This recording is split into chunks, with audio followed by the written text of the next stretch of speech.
झुरळ या नावाने सरन्यायाधीश सूर्यकांत यांचं टेन्शन वाढवले. तर झुरळ जनता पार्टी या पक्षाने मोदी शहासोबत पूर्ण भाजपची झोप उडवली आहे. कारण सध्या देशात कॉक्रोच जनता पार्टीची प्रचंड मोठी हवा आहे. मोदींचं सरकार कोसळतंय. केवळ 6 दिवसात कॉक्रोच जनता पार्टीने इंस्टाग्रामवर जगातल्या सर्वात मोठ्या पक्षाला मागे सोडले.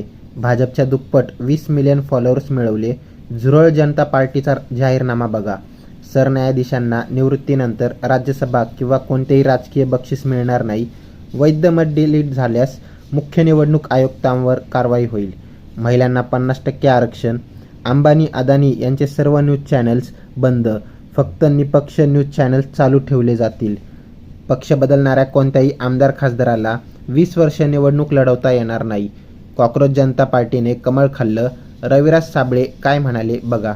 कॉक्रोचांना सरकार घाबरलं आणि सरकारने कॉक्रोच जनता पार्टीचं ट्विटर हँडल बॅन केलंय, भारतामध्ये विथहेल्ड केलंय. मी या गोष्टीचा जाहीर निषेध करतो.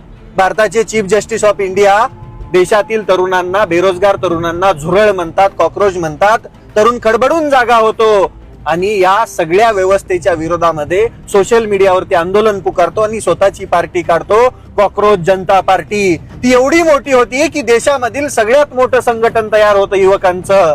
सरकार यालाच घाबरतं आणि सरकारने आता कॉक्रोच जनता पार्टीचं ट्विटर हँडल बॅन केलंय. आता हे इंस्टाग्राम पण बॅन करतील आणि काही दिवसामध्ये सोशल मीडियावरती पण बॅन आणतील. त्यामुळे आताच जागे व्हा युवकांनो. आपल्या न्याय आणि हक्कासाठी लढत असताना, हे सरकार आपली गळचेपी करत असताना आपल्याला लढावं लागेल, एकत्रित यावं लागेल. कॉक्रोच जनता पार्टी जिंदाबाद आहे आणि जिंदाबाद राहणार, कारण की हा युवकांचा आवाज आहे. तुम्ही असे कितीही अकाउंट बॅन केले, तरुण एवढी अकाउंट काढतील की भारत सरकारला बॅन करू करू घाम फुटेल.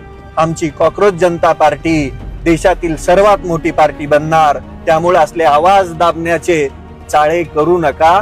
सरळ आणि स्पष्ट शब्दामध्ये सांगतो, अकाउंट बॅन करणं म्हणजे युवकांचा आवाज दाबण्याचा प्रकार आहे. तुम्ही फक्त ट्विटर अकाउंट बॅन केलं म्हणजे आवाज दबत नसतो, तो अजून विद्रोहासारखा उफाळत असतो. उभ्या जगामध्ये हा एक चर्चेचा विषय झालेला आहे. उभ्या जगामध्ये, शब्द नोट करा, जगामध्ये, फक्त भारतातच नाही जगामध्ये हा एक चर्चेचा विषय झालेला आहे. एक असा पक्ष ज्याचं नाव आहे कॉक्रोच जनता पार्टी, म्हणजे भारतीय जनता पार्टीला अतिशय साम्य असलेलं, साधर्म्य असलेलं हे नाव कॉक्रोच जनता पार्टी. या सगळ्याचा उदय कुठून होतो? या सगळ्याचा जनक नेमका कोण आहे? चीफ जस्टिस ऑफ इंडिया हे इतकं सन्मानाचं पद, पण त्याची गरिमा आता शून्य झालेली आहे. तुमच्या आमच्या मनात, महाराष्ट्रातल्या करोडो शिवसैनिकांच्या मनात तर ती शून्य होतीच, संबंध न्याय व्यवस्थेची. पण आता देश पाहतोय. खरं तर माझ्या मनात पहिला प्रश्न आला, हे असले जस्टिस काय शिवसेनेचा न्याय करणार? हे काय शिवसेनेला तारखा देणार? देशामध्ये लोकशाही अंतिम घटका मोजत असताना यांना समलैंगिकांचे, यांना कुत्र्या मांजरांचे, यांना साऱ्या केसेस महत्वाच्या वाटतात, पण शिवसेनेची केस यांना महत्वाची वाटली नाही.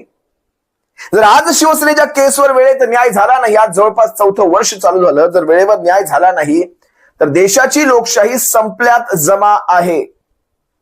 कॉन्स्टिट्यूशनल ज्या केसेस आहेत त्यांना जर असा वेळ, अशी दिरंगाई लागली गेली तर मात्र काही खरं नाही.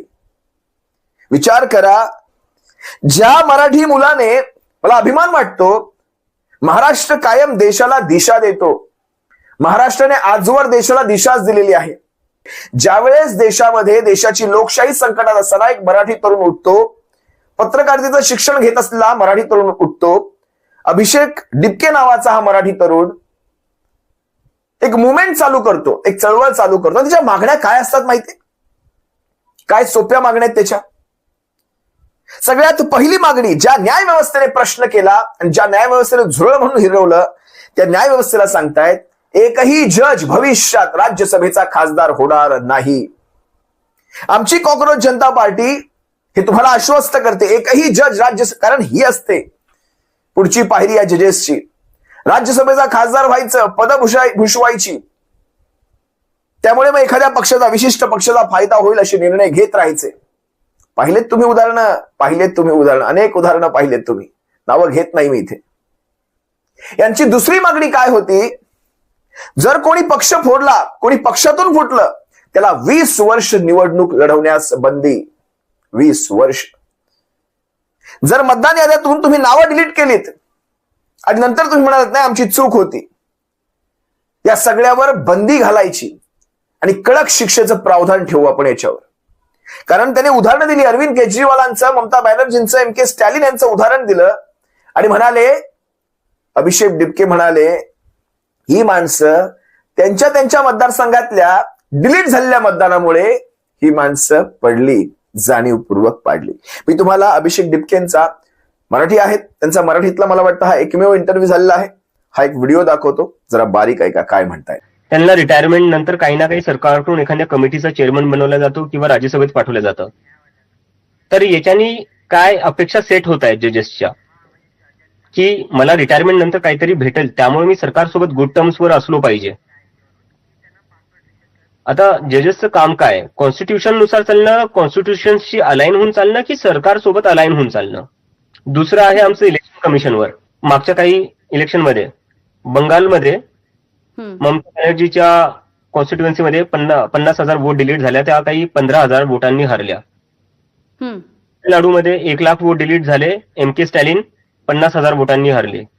दिल्लीमध्ये अरविंद केजरीवालच्या सीटवर 40,000 वोट डिलीट झाले, ते 4-5 हजार मतांनी हरले. आपल्या महाराष्ट्रात काय झाल्याचं सगळ्यात उत्तम उदाहरण आहे. लोकसभेत भाजपला फक्त 9 सीटावर आणून ठेवलं होतं महाराष्ट्रात, बरोबर. 4-5 महिन्यानंतर काय झालं, तीच भाजप एकदमच 132 सीटा घेऊन होती, ज्या त्यांना पीक मोदी वेव्ह मध्ये पण नव्हत्या आल्या. तर ह्या 4-5 महिन्यात काय बदललं महाराष्ट्रात, असं भाजपकडे कोणता असा नवीन चेहरा आला किंवा कोणती जादूची छडी सापडली त्यांना, ज्याच्यानी एकदमच ते जिथं लोकसभेवर त्यांनी एकदमच 9 सीटावर पडले होते, त्यातून त्यांनी 132 सीटा आणल्यात.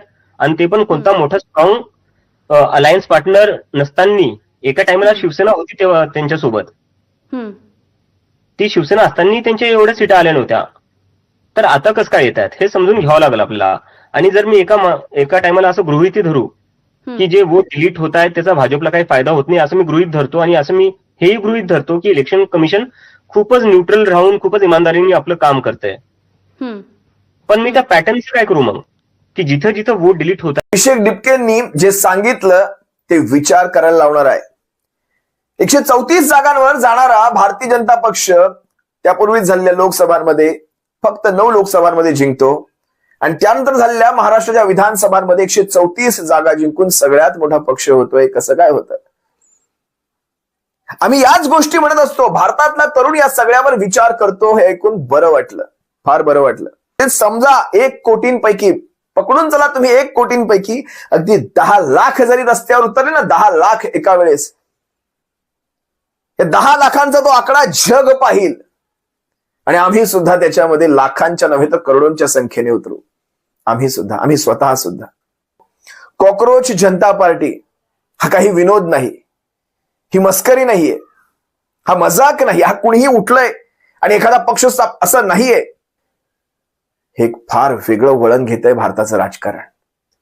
आपल्या सर्वांचा पाठिंबा या कॉक्रोच जनता पार्टीला आहे. सर्वांचा, तमाम शिवसेनेचा पाठिंबा या कॉक्रोच जनता पार्टीला असेल. तरुणांसाठी उभ्या राहणाऱ्या, हा काही राजकीय पक्ष नाही, पण तरुणांसाठी उभ्या राहणाऱ्या ह्या मोमेंटला, या चळवळीला आपला सर्वांचा पाठिंबा असेल.